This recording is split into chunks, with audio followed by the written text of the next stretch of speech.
The Wisconsin Senate race took a turn for the ugly today, with former Republican Governor Tommy Thompson releasing an attack ad so despicable we're not going to show it on this program.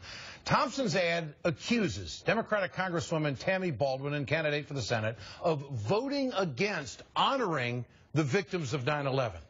Military veterans speak over images of waving flags and the ruins of the World Trade Center.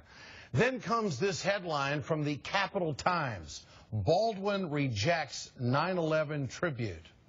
As factcheck.org points out, it fails to include the paper's subheader, which explains, saying it insults victims' families. She's cast one of 22 no votes.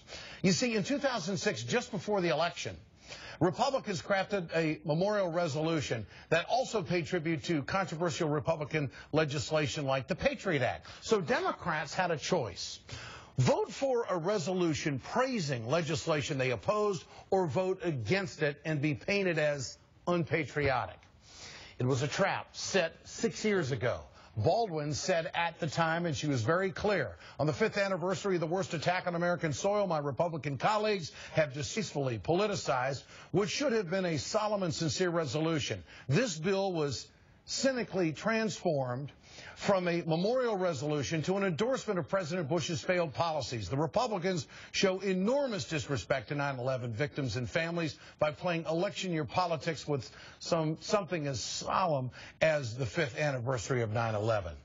To the record, and to keep it straight, Tammy Baldwin has supported 9 resolutions honoring victims of 9/11. Tommy Thompson is just the latest Republican playing election year politics with the tragedy of 9/11. But what do you expect from a former Bush administration official? It's dishonest, disrespectful, and I hope the people of Wisconsin hold him accountable. Tonight in our